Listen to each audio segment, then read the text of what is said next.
Shanavia's Dream Sickle Cell Clinic. I came up with this organization about a year or so ago in memory of my younger sister, Shanavia Wright, who passed away back in 2021 from sickle cell complications.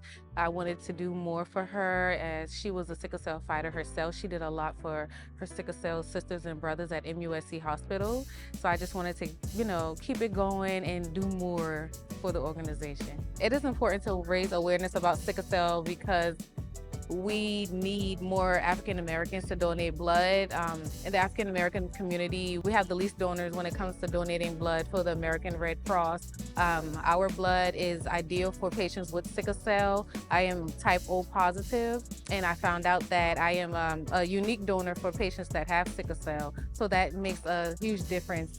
We had a few blood drives in the past. We had one last June and found out that we had about 15 people just in our community that what they consider to be a special donor in the American Red Cross system. So when you donate blood and you are a special donor, they'll be alert that, hey, this person is a special donor and their blood will be ideal for those who suffer from sickle cell disease. Viewers can expect when they visit our clinic that one, we will provide services as far as pain management. Also, we will be able to provide resources, childcare, and transportation for patients and their families in need. As far as going to appointments, even if it's not at our clinic, if they have to go to MUSC or downtown and they need anything, even financial assistance, we will be able to help them. I found out that my daughter had sickle cell at her newborn examination. During her newborn examination, they told me that her blood work had came back abnormal and that they needed to do more testing. So they allowed me to take her home out of the hospital because it wasn't anything life-threatening. And about maybe 2 or 3 weeks later, they called me to MUSC and they said, we have the results from her blood tests and we just want to let you know what's going on. And that was when they told me that she had sickle cell. As a parent dealing with a child that has sickle cell, it is life-changing, very life-changing. You literally have to think about everything that you do now. It's not just get up and go, hop in the car and go. You have to make sure that everyone is well, everyone's taken care of. You've got your meds packed, especially for road trips. You just gotta make sure that things are kosher before you even leave the house. It's just like when you have a newborn and you got to pack a baby bag. You pretty much have to make sure that you're prepared because a crisis can happen literally at any time. A message that I think all parents of a sickle cell child should know is that it's not the end of the world. Of course, the doctors are going to tell you things because they want you to be prepared for the worst and they want you to know what to do in the time of a crisis. But what I have learned is to just transition and just kind of go with the flow. We've had to change things around home. We've had to change our eating habits.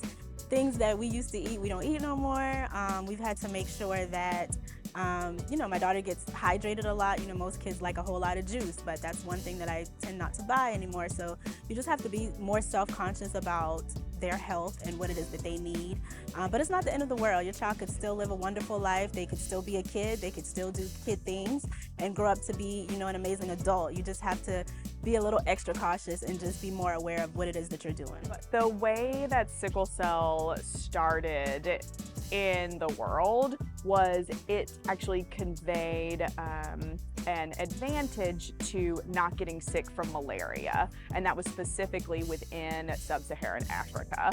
So that's why it typically will affect the Black or African American community. And you can see that too within where individuals live within the United States. So within the Southeast, it's much more common because that's where there are higher populations of Black and African American individuals. Even though sickle cell disease typically presents as certain things, every single patient with sickle cell has a different way that they present, not just from their pain episodes, but from the way that they present with fevers or even stroke symptoms. So making sure that an institution knows the patients, knows the individuals, and is able to cater care to them, it's absolutely fundamental to getting them the care they deserve. The Red Cross and a lot of blood drives across typically the state of South Carolina will look at doing trait testing. You can look at wonderful community events that will help you know if you have sickle cell trait, because it is important when you start thinking about if you want to have kids.